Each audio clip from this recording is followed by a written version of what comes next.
Okay. So welcome to the McLean Hospital Crafting Support Project 2024 Family Webinar Series. I'm Dr. Julie McCarthy, and I'm a clinical psychologist and researcher at McLean Hospital. Tonight, I am very excited to have you join us for a presentation on medications for psychotic disorders and more with Dr. Shinn, who is a psychiatrist and director of clinical research at the McLean Hospital Schizophrenia and Bipolar Disorder Program, and assistant professor of psychiatry at Harvard Medical School. And we'll also have an interactive discussion with Dr. Shinn and our panelists of McLean clinicians, the nurse practitioner, Kate Cederbaum, and psychiatrist, Dave Frederick, Andrew Melaragno, and Mike Murphy. So before we begin, I'll go over a few reminders. So please enter any questions that you have, including how to troubleshoot example situations that you'd like answered in the Q&A box or the chat, and we'll be answering questions during the second half of the presentation. We ask that you do use the polls and chat for our audience participation and to share any comments or resources that you would like. And we are recording this webinar, and we'll let you know when recordings are available later, likely next month. And to continue to improve the webinar series, we encourage you to complete our brief, anonymous, and voluntary feedback survey to share your thoughts, preferences, and ideas for future webinars. And this information really helps us for quality improvement and maybe shared anonymously in the future with researchers or other people interested in expanding these types of supports for family services. So for anyone who might need to run early, I'm just going to put this in the chat now. Okay. So as a little overview, I'll orient people to what the Crafting Support Project is, and then we'll have the presentation with Dr. Shinn, the Q&A panel, and then closing remarks. So before we get started, I'm going to get a little bit of a sense of who's with us this evening. So let me have you all take a look at our poll. So if you don't mind, you could please answer what best describes your role today: family member, person with personal lived experience with mental health challenges, if you're a clinician, none of the above, or maybe you have intersecting identities. Please feel free to share if you feel comfortable in the poll. And we'll leave this open for a few more seconds. All right, and so I'll close this out in 3, 2, 1. And we have the majority of people with us are family members, 100%. And then also there are some individuals who identify as clinicians as well. So thanks so much for sharing. Okay, so why are we all here tonight? Well, we have this Crafting Support Project family series because either we may ourselves as family members or as clinicians, maybe having somebody in our personal and our professional lives who might be in a position to need help, and maybe they're getting that help, which is wonderful. And also some people may not be quite there yet. And so this webinar series really came out of doing research on how to best help families, and also realizing that we need to provide support for more families beyond research to as wide an audience as possible. And so we're nearing the end of our series for this year. We have tonight and then one more webinar next month. And we will be recording most of these with the exception of the family recovery night. And we share these on YouTube at our Crafting Support Project channel. So keep an eye out for an email in the future about when the 2024 recordings will be there. And we also recently got notification that we will be extending our Crafting Support Project webinar and one-on-one coaching services, at least for McLean families who have a loved one with psychosis or have come through one of those programs at McLean through 2025. So this is up to 8 weekly one-on-one sessions with a coach like myself, usually geared in craft or community reinforcement and family training, and offered online at no cost to you. Thanks so much to the philanthropy support that we've received for this project. All right, so in just a moment, we'll turn things over to our presentation on medications for psychotic disorders and more. And to get a sense of how familiar you already are with this topic or not, which is totally fine, and why we're here today, I'd like to see what you all think about your familiarity with psychotic disorder medications. So you wouldn't mind sharing if you're unfamiliar, can't really name medications for psychosis, maybe minimally familiar, maybe you've heard of some, but you might not know what they do or what they're for.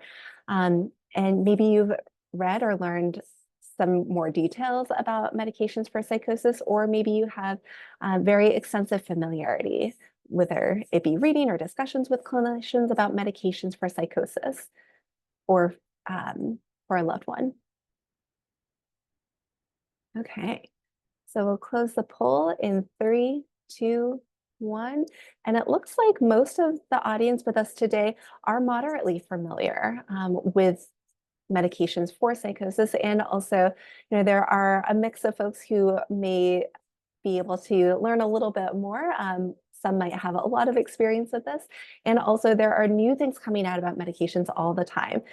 So without further ado, thank you so much, Dr. Shinn. Feel free to take it away with your presentation.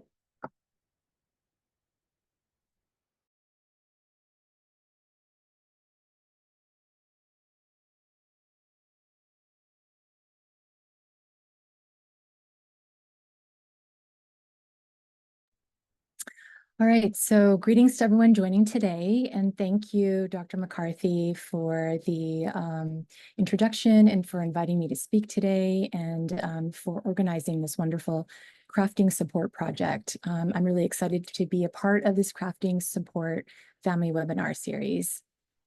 So just a quick overview. For this webinar, I'm going to start off with some basic principles of psychiatric medications, including the purpose of psychiatric medications, general themes related to psychiatric medications, and introducing people to some medication-related terminology.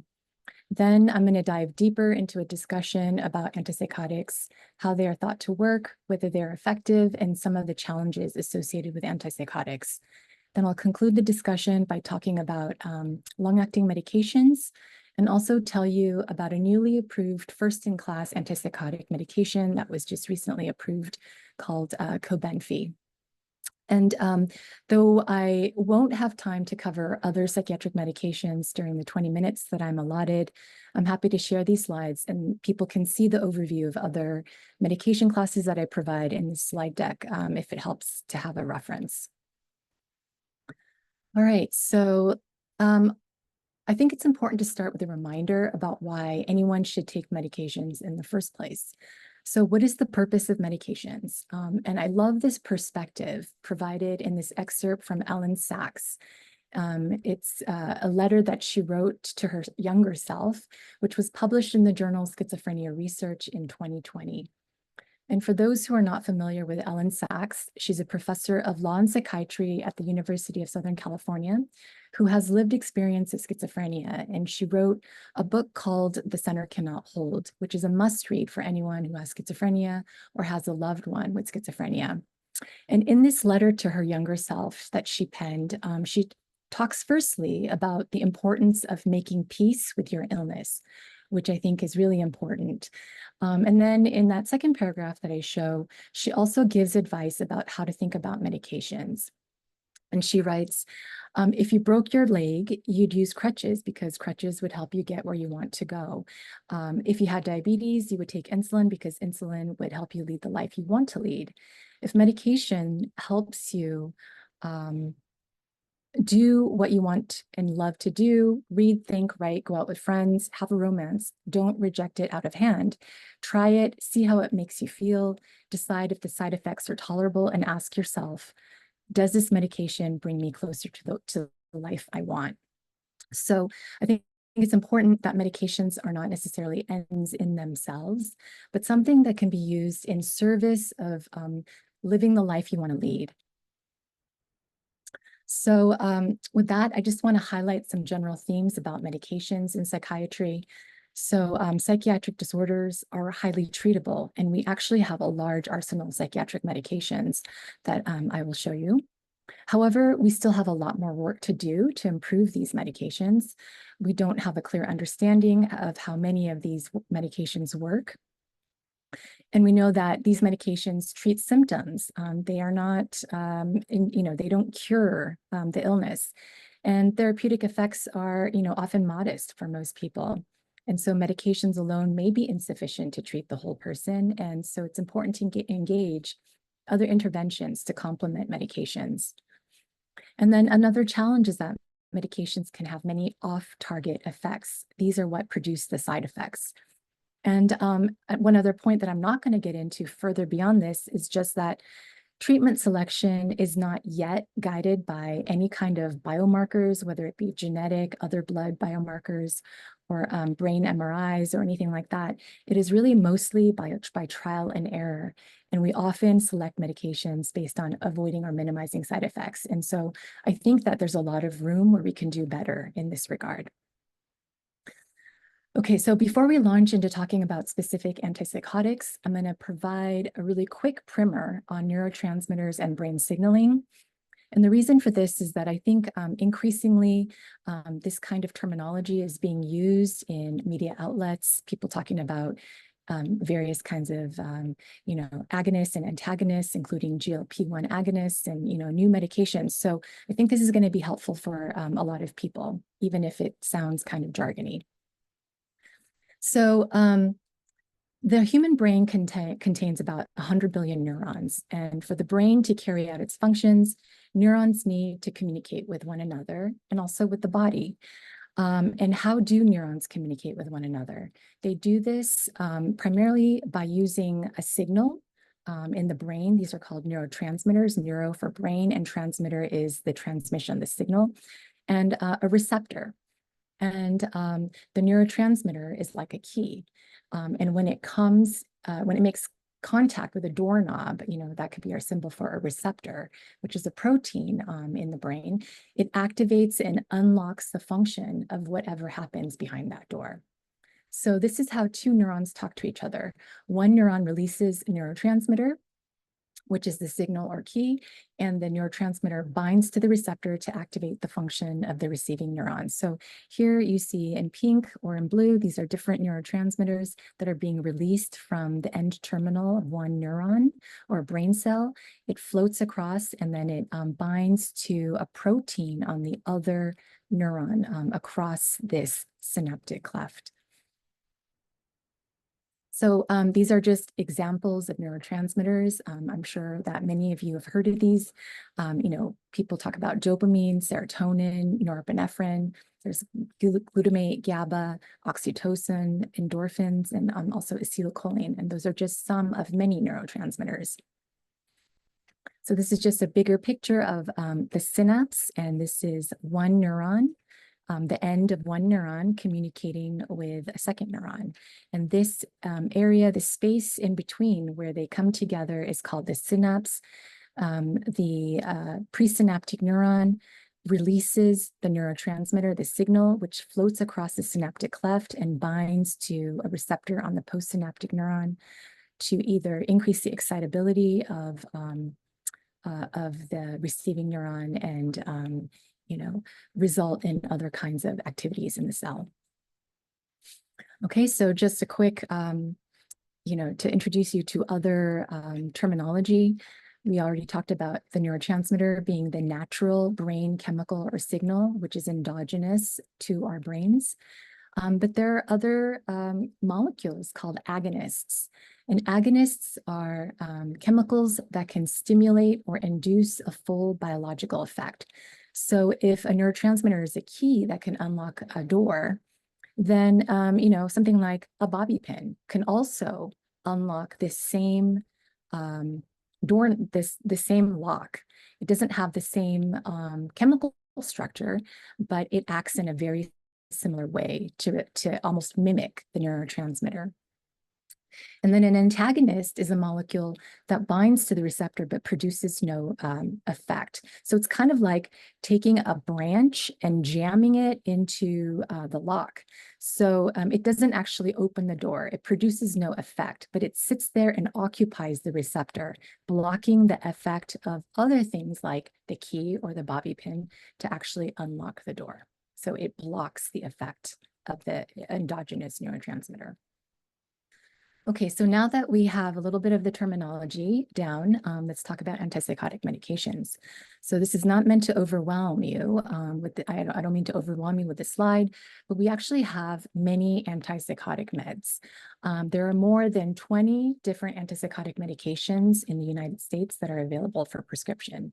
And many of these antipsychotics have been around for quite a long time. So the first antipsychotic that was approved by the US Food and Drug Administration, or FDA for short, was in 1957. This is chlorpromazine. And since then, we've had a number of other antipsychotics be approved and become available. Now, most antipsychotics are dopamine antagonists. So what they do is they bind to the dopamine receptor, they sit on it, they occupy it, and they block the effects of dopamine.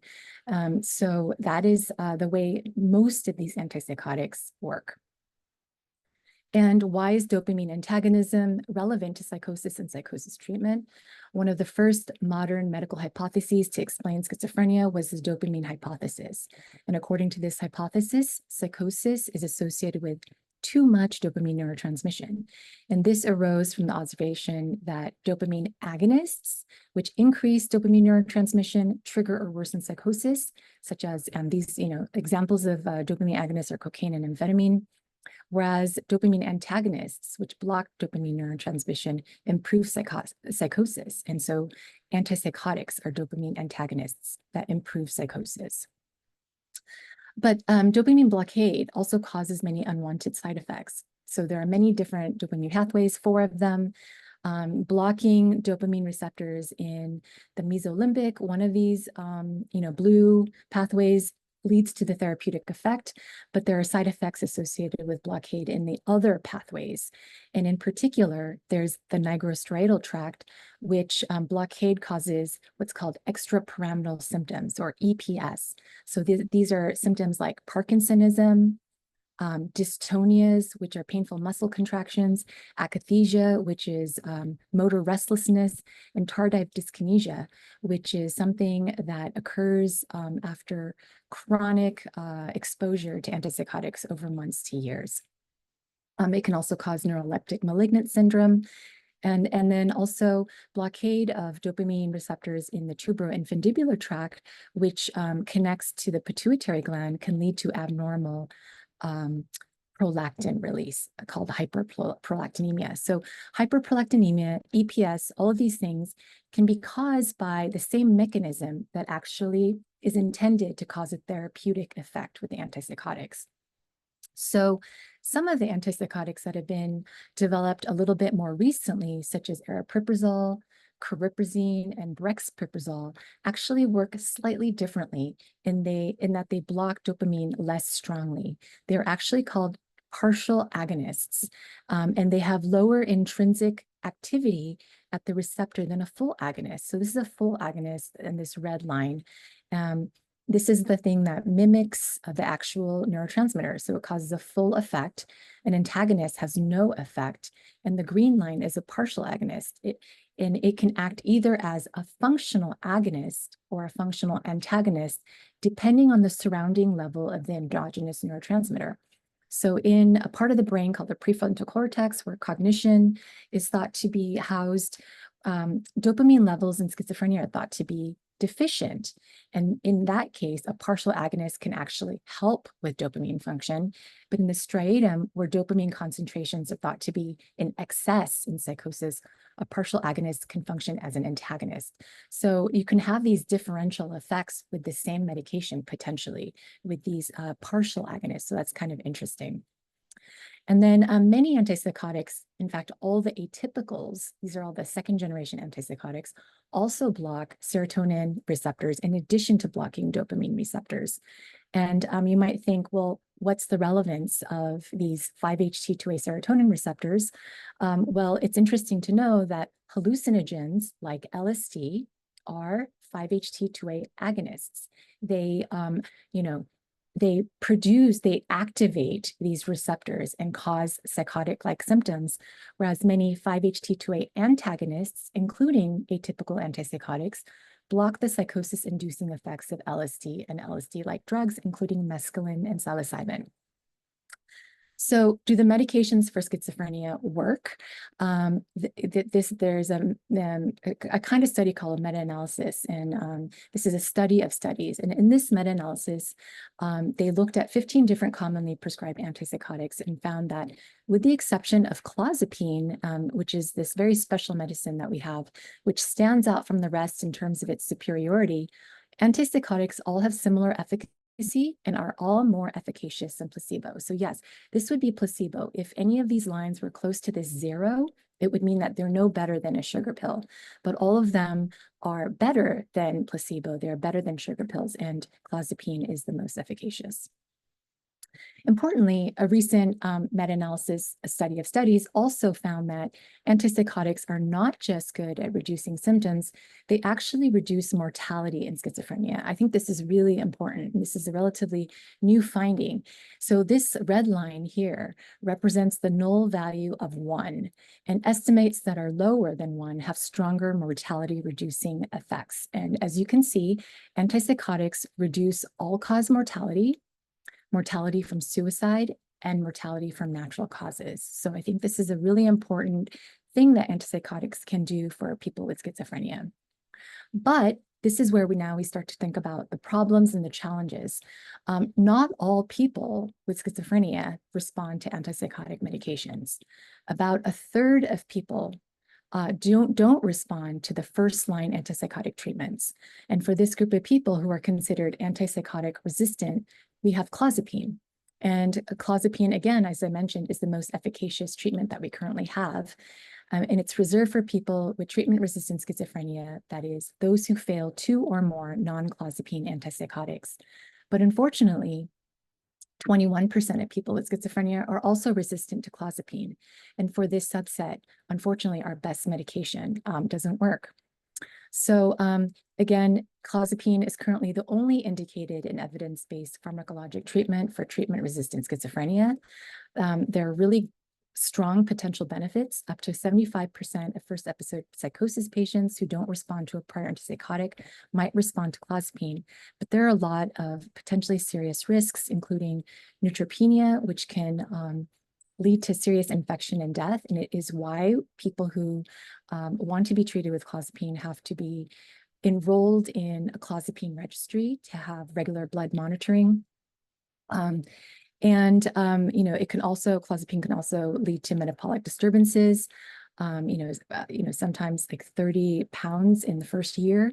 It can cause orthostatic hypotension, increased risk of seizures, and heart problems such as inflammation of the heart. And in addition, not all symptoms of schizophrenia respond to antipsychotic medications. There are 3 main symptom domains in schizophrenia: positive symptoms, negative symptoms, and cognitive impairment associated with schizophrenia. Hallucinations, delusions, disorganized thinking, and bizarre or disorganized behavior are examples of positive symptoms.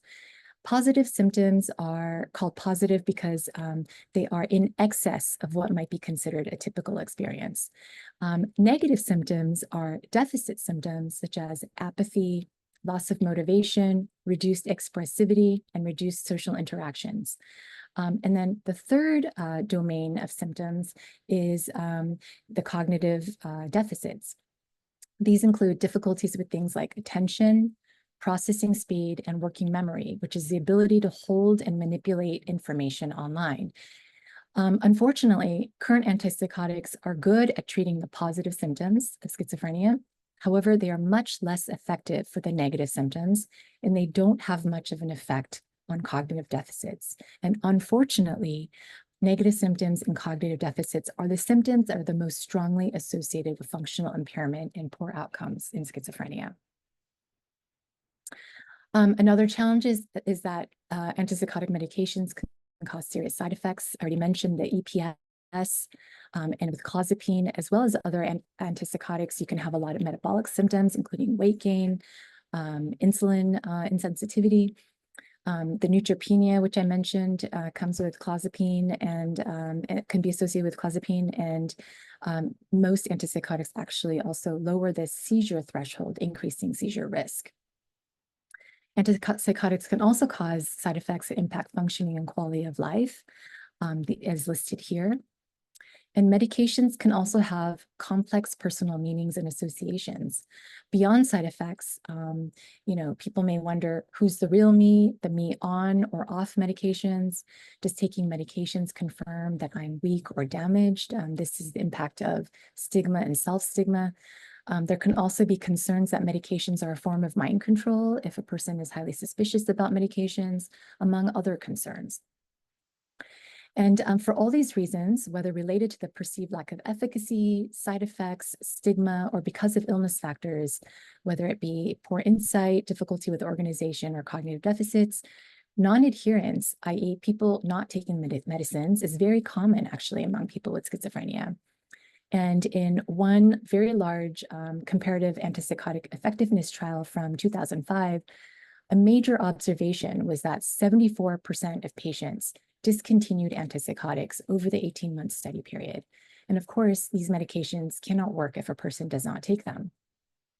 So if non-adherence is related to difficulties with organization and remembering to take meds, then I wanted to point out that there are actually long-acting injectable antipsychotics, or LAIs, that are a highly effective strategy for improving adherence. And with these long-acting injectables, basically, an antipsychotic is administered intramuscularly or subcutaneously, like into the muscle or right under the skin, with a needle, and it releases steady concentrations of the drug over a period of weeks to months. And as shown in this table, there are now many atypical LAI options that are available, with 3 new ones actually approved in 2023. And the LAI with the longest interval for dosing is called Invega Hafyera, which, as the name indicates, can be dosed only once every half year. So it's almost like one and done. Actually, it's like one and done twice a year. So LAIs have been clearly shown to be effective for schizophrenia. It can simplify the daily routine for patients. An important benefit is also that they provide more steady blood levels of the medication. Okay, finally, I'm just gonna very quickly talk about a newly approved first-in-class antipsychotic. This is called Cobenfy. It's a combination medicine that consists of xanomeline and trospium. Xanomeline is the main medication. It is a muscarinic agonist. It is preferentially an agonist at the M1 and M4 muscarinic receptors, which are most highly distributed in the brain, versus the other types of muscarinic receptors, which we have all over our body. And this was this medicine was initially developed for cognition and Alzheimer's, but it was serendipitously also found to have antipsychotic effects. But they had to shelve this and put a pause on development because there were problems with GI side effects, gastrointestinal effects, nausea, vomiting, constipation. And for people who are older with Alzheimer's, this was really intolerable. The makers of Cobenfy actually did this really interesting thing, which is to combine another medicine with xanomeline. This medicine is called trospium. It's an already available medicine for overactive bladder. And it's an antagonist of muscarinic receptors. So co-administration improves xanomeline's tolerability. So trospium does not cross the blood-brain barrier. It does not go into the brain. So it blocks the potential side effects of xanomeline in the body while allowing it to have its therapeutic effects in the brain. And this medicine was just approved by the FDA literally 2 weeks ago today. So the FDA basically looked at the clinical trials, phase 2 and 3 trials, which showed improvement in overall psychosis symptoms.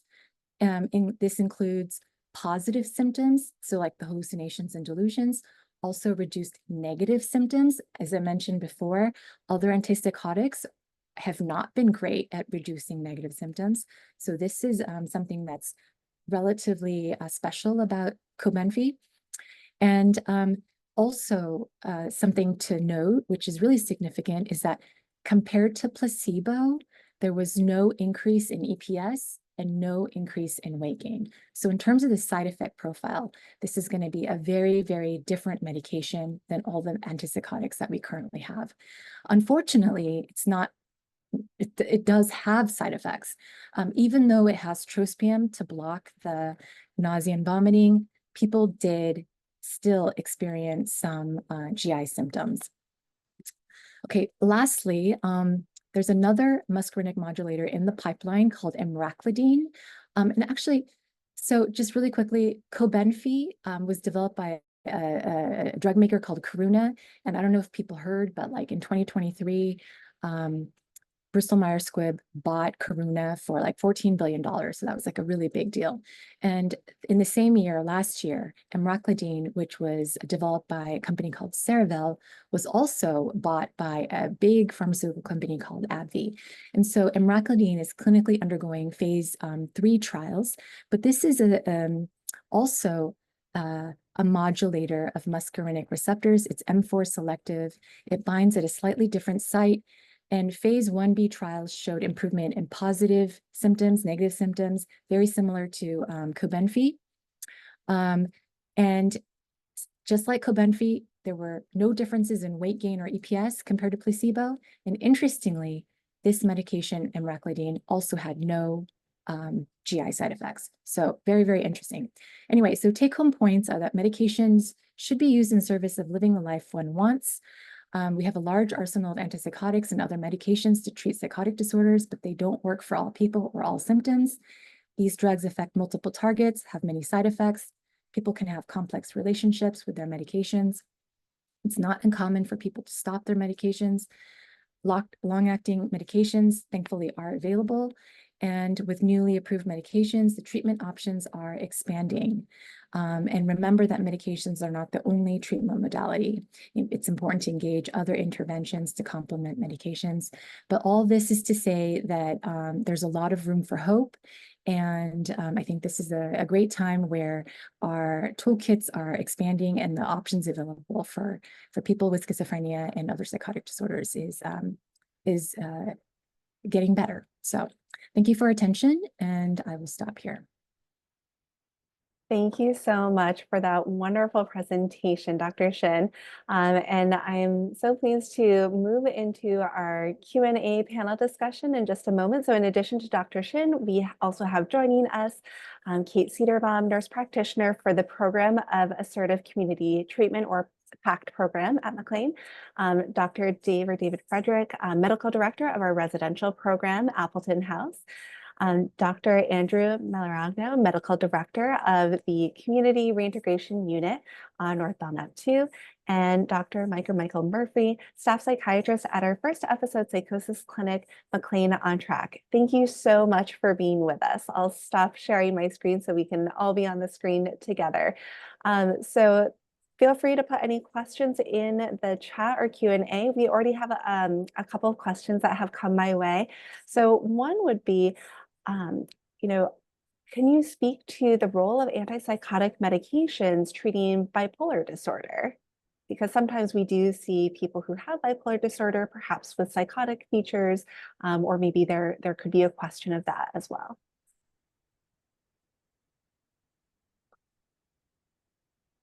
I guess I can speak to that. Yeah, please do. So there's definitely a role for antipsychotic medication in bipolar disorder. There are several second-generation antipsychotics that have FDA indications for bipolar depression. These are things like lorazepam, quetiapine, olanzapine, and I think carfilzomib might as well. So these medications can help with bipolar depression, which is really the biggest problem in a lot of people with bipolar disorder, is that the depression is really heavy, really crushing, and lasts a long time. Antipsychotics more broadly also have an indication for mania. They can definitely be helpful in kind of helping someone get some sleep when that's what they really need when they're manic. So they're very widely used. Like all these medications, you want to be careful with them. You want to use as low doses as possible for a short time as healthy, but they definitely have a very kind of well-established and reasonable use in bipolar disorder. Great. Thank you so much. Anyone else want to jump in or share any additional thoughts there? Okay. Oh, go ahead. Oh, I was just going to say, I could add to what Dr. Murphy said, in that you know, antipsychotics for bipolar in some cases only have to play a short-term role, and in some cases they really do well to play a long-term role and are an integral part of ongoing treatment. It's just really customized to the person. Thank you. So another question that we had actually before the webinar, someone had emailed in, are there helpful and effective ways for families to talk with their loved ones about keeping with their medication routine as prescribed? Because as Dr. Shinn had noted, there are some side effects that may not be so pleasant, and also some really wonderful benefits that could be on the table as well. So any suggestions there on the communication around medication with a loved one? I'd love to field that. Yeah, thank you. So communication with a loved one is, very individual to the family, I would say, and that's an important thing to keep in mind, that there's no recipe and there's not this one precise thing to say that's going to solve adherence for all time. And so I want to spare families some of the angst about saying the wrong thing or doing the wrong thing, that like some of this, like the meds themselves, are trial and error. But one sort of important takeaway that we wind up counseling folks on, I use the Chinese finger trap analogy. Are you familiar with those toys? You stick your hand in, when you yank, they get tighter and you can't pull them out. When families are constantly standing up for the position of you need medicine, you need to take it, this is critical, and without it, you're not well, then there's sort of an empty spot for the position of the mixed feelings that a person might have, which are very natural. And they sort of feel, the client feels like they need to be in that position and advocate for, well, what if I don't need these meds? What if it's making me worse? What if I could do fine without it? And so it can sort of generate this trap where you're stuck and feeling like you're reiterating again and again that meds are needed. Sometimes, like the Chinese finger trap, if you give in on that resistance a little bit, it frees everyone up from that dynamic. And reflecting, I just want to give families permission to reflect, saying, you're worried that you're on a medicine that you don't even need and that it's going to cause a problem for you. And that makes sense to have that worry. And we want to do what the doctors are recommending right now. Oh, sorry, go ahead, Anne. I was just gonna say I love that, Kate, and there's actually a framework for that, right? It's called motivational interviewing. And so you put that like beautifully into plain language, this concept of everyone feels ambivalence, not just about meds, but about maybe substance use, maybe about going to school, anything. And the more you hold one side, the more, the ambivalence goes away and the other person strongly holds the other side, right? So I think that the way you put it is just wonderful. Thanks, Kate. Yeah, thank you. Go ahead. What I was going to add as well is, I think in a lot of these cases that we see at Appleton, it tends to be that there is like a false assumption of conflict, right? So that there's like, I think a lot of times in the setting of ambivalence, people do have these reasons for staying on medications, right? That there are internal reasons for folks to want to take the meds. And I try really hard to clarify what those reasons are, because chances are the family also feels that those are important goals, right? And so then it becomes like the meds treat this thing that we have common cause for, right? Where it's like, geez, when you don't take the meds, you go in and out of the hospital, and that really stinks, right? And so we don't want you to go into the hospital. You don't want you to go into the hospital. For whatever reason, the meds seem to be part of the solution that keeps you out of the hospital. And so that's why I think they're important insofar as they keep you, right? So now I'm not even talking about illness, right? Now I'm just talking about the very nuts and bolts thing of keeping you in the hospital. Sleep, right? It's like, geez, when you don't take the meds, you don't sleep, and you hate that. You feel miserable. We see that. We love you. We hate to see you suffer in that way, right? It seems like the meds really help you with that, right? And you're trying to find ways to agree with them on these things, right? You might not agree on everything. They might not agree with you about treating certain symptoms, like positive symptoms or negative symptoms. But if you can find the things where you do agree and say, like, I really want to help you with this, and I think the meds are part of that, right? That's where you might get a little bit of a foothold. Mhm. Thank you so much. Did anyone else want to jump in on that one before we go to the next question? I wanted the one piece to add is that we do, families may have heard a lot about how insight can be a prognostic factor, and you know, someone accepting and understanding that they have an illness naturally would be a pathway to motivate them to take meds. And this sounds a little contrary to what Dr. Frederick's saying. And it is. Importantly, the way insight works isn't reminding someone or telling them again and again what their situation is, and that it's not the only pathway to med adherence and recovery. Finding a shared language, a shared goal, and a meaning that everyone can get behind is going to work way better than anyone saying, fine, I have schizophrenia. Great point. Thank you so much. So one of the questions that came in was about not taking medication. So for instance, what might be the effect on the course of, someone living with psychosis if they do not take antipsychotic medications? Do positive symptoms get worse and worse? Or alternatively, kind of what might happen if someone is taking medications, but they stop? What might the effects or implications be there?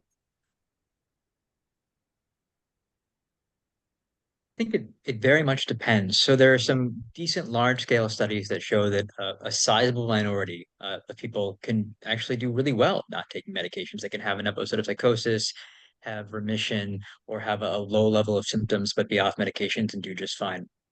Unfortunately, that's not most people. There's this other set of data that suggests that experiencing high levels of symptoms for an extended period of time makes people worse over time. We consider it to be neurotoxic. And so my general approach is that anybody who really wants to, I think, deserves a really careful trial of coming off medications once things are stable and people are doing well. It doesn't work for most people, but you can often get people on lower doses, and some people can get off and do well. So you can't really answer that question for any individual just beyond talking about kind of these abstract principles. And actually, not so much in the United States, but in the UK and in other countries, their practice guidelines actually includes a protocol of after, whether it be 1 year, this is where they all vary. It could be 1 year or 5 years. They actually recommend lowering the dose and potentially trying discontinuation of an antipsychotic to see if the person does okay, if they are in a stable place.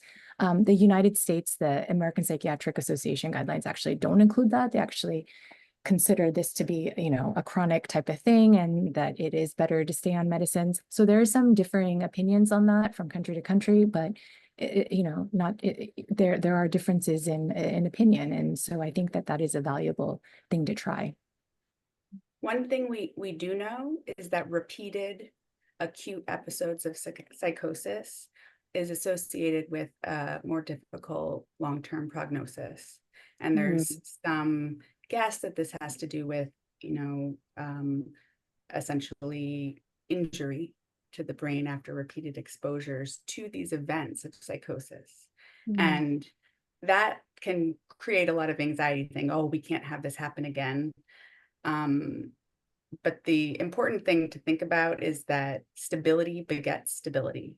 So if you have a medicine on board that's working, and your family member wants to try to be on less, just keep in mind that if they're really stable, this is a good time to try it. When somebody is suffering, episode after episode, and they are prioritizing not being on meds in hope that they are in the group that doesn't need meds, that's sort of this backward logic that winds up coming up a lot. And as family members, just holding on to that space of, you can try to go off meds once you've had a period of stability, because getting out of that hole is really tough. That's a good point. Thank you so much for kind of highlighting that there there can be change in the course of medication, and it really, under the guidance of a professional, can be something to explore. So another question comes in about, someone who has a loved one who is on a medication like clozapine, but let's say it's not working so much. What are your thoughts about adding something like TMS, transcranial magnetic stimulation, or ECT, electroconvulsive therapy, in addition to, or maybe instead of, an antipsychotic medication? I think you have to be mindful of, well, I think it's great. Let me just start there. I'll speak specifically about ECT. ECT can be helpful in these sorts of cases. You do have to be mindful of what medications they're taking, just because some medications will interact negatively with ECT and can actually cause people to feel worse or confused. It might, create those issues. ECT, electroconvulsive therapy, for those not aware, involves inducing just a global seizure, unregulated electrical activity in the brain. It's thought that that sort of provides a hard reset after a certain number of treatments.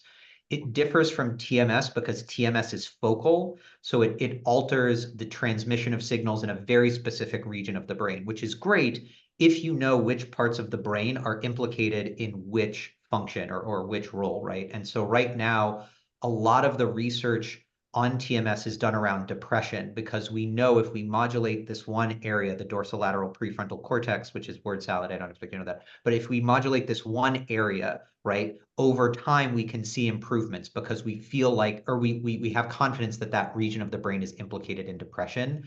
Those brain regions are not as clearly defined in psychosis, and so, or in schizophrenia, and so the role of TMS is still debated, right? Because we just don't have the information about where those specific regions are.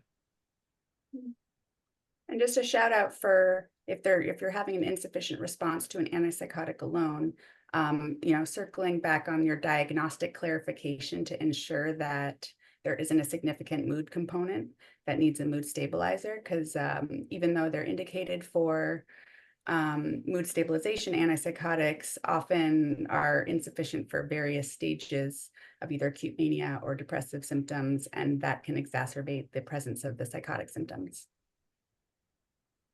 Yeah, and I would just add, this is definitely an active area of research. There are definitely a lot of people who fall into this kind of pit. And at McLean in particular, we're doing lots of studies on people who are experiencing kind of symptoms that are difficult to get rid of. And those are things people can do. There's like the ketogenic diet studies that are going on at McLean. There's all sorts of other sorts of treatment modalities that are being developed, because this is a very real problem that, to be honest, as a field, we don't have great answers for right now. Thank you. So this is a question about the LAIs, or long-acting injectables. So how could family members perhaps help a loved one consider taking an injectable medication, to reduce the risk of future hospitalizations and whatnot, when there might be some hesitation about kind of that longer-term commitment to a medication? The tough one, because for families, it feels like this, ooh, what if we didn't have to worry every single night about this debate and I do actually think that's one pathway to communicating about it, is that the internal debate exists for the person with the disorder as well, which is it can get, if you're ambivalent, that expresses itself in some way, shape, or form every night when you have to take those meds. And I've had some success talking to people about, what if you just make a decision to do a month where you don't have to think about it at all. And then you can circle back and assess, and it sort of gives you more clarity, gives you more ammo. If you want to argue against why you hate this med so much, you have some valid data. That can be quite successful in terms of getting people to consider it, rather than this, since you need this, we need to get you on the 6-month one, so you never have. So, naturally a family's anxiety may drive this desire to get it locked in. And I think we have to move back to that uncertainty phase of like, how can we explore this and then learn from what we have tried out? I love that. I'm stealing that for my own practice. You can do anything for a month. Yeah. Or even 2 weeks, right? Some are 2 weeks. Yeah, that's right. Yeah. That's a good point. Okay, thank you. Okay, another question is about, let's say beyond switching to long-term injectables, any other ideas for improving medication adherence for people who might potentially even want that, but it's difficult? Yeah, any thoughts there? I gotta say that after years in on-track program where I was only meeting with people in the office, and now I'm in the community, in people's homes, loading their med boxes, going to the pharmacy, doing all the sort of medication hygiene activities of being on meds, it's become very clear that there are so many barriers to adherence beyond the simple, I don't think I need these. And if you even have a little bit of ambivalence plus all the logistical barriers, it can get very difficult. So some of the things we do is, weekly med boxes, so that at least we can say, even if you miss it, at least you'll know you missed it. And we can figure out if it mattered or not. We can, any involvement, I think when families offer support and help rather than policing, sort of saying like, hey, it's hard to take meds every night. Is there something I can do that makes it easier? Like set them out for you in a little cup. That assumes that there's not sneakiness, that has like a positive assumption going around that we're all just here trying to make it work. Definitely. Thank you. And let's see. So one question is, what do folks think about, the idea that some might say that maybe it's a basic human right for people to decline, taking antipsychotics, even for those who may at different points potentially pose a danger to themselves or others? It's a really good question. I think one of the central conceits of American government is like your rights extend as far as they don't impinge on anybody else's rights, right? And we all have a right to life, liberty, and the pursuit of happiness, right? If somebody is psychotic and in the course of their actions, of which they are not entirely in control, they are creating situations where they are depriving others of life, liberty, or the pursuit of happiness, then, in the same way that like anybody who's committing a crime, right? It's like you can't just go out and create danger. You can't drive drunk, right? Because that creates a dangerous situation where you are potentially depriving other people of their rights. And so we as a society make a judgment call and say, oh, you can't do that, right? The risk is too great. And so I agree. Like I think as a lot of people have said, that we try to hold loosely to this idea that you must take medications, you must do this. That doesn't get you anywhere. That gets you into the Chinese finger trap, right? And so, we say, look, if you don't want to take the meds, that's your decision. I think that it's probably going to have these significant consequences for you. I think you might get rehospitalized. I think you might hurt yourself. I worry about that stuff. And the reason I'm advocating for it is because I don't want those things to happen to you. And I think this might be a way to minimize the risk of that happening. But ultimately, we have a responsibility to patients, but we don't have a responsibility for them. And so they're the ones who are going to be making these decisions, which is their right to do. Thank you. I know we only have a few minutes left, so I'll try to get through as many questions as we can before we do our closing remarks.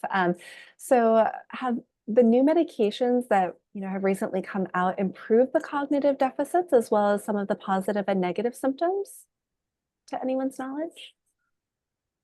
So there's been a few trials, and maybe someone can correct me if this is wrong, but there have not been trials comparing the new medications to existing medications. And if you think back about those slides that Dr. Shinn showed, the kind of time windows these trials were done on were like 4 weeks or 6 weeks, which is honestly like not long enough to really make a meaningful inference about how these things are going to work. They're exciting, they work in a different biochemical way, but that doesn't necessarily mean they're going to actually be all that different in practice yet. And it might be very much a person-specific thing. Yeah, so we definitely have yet to see how they're going to unfold in the real world, because really we just have a couple of studies that were drug company sponsored. So, we just don't know. That being said, so there's no rigorous study that has looked yet at cobenfy with respect to whether it can improve cognitive deficits.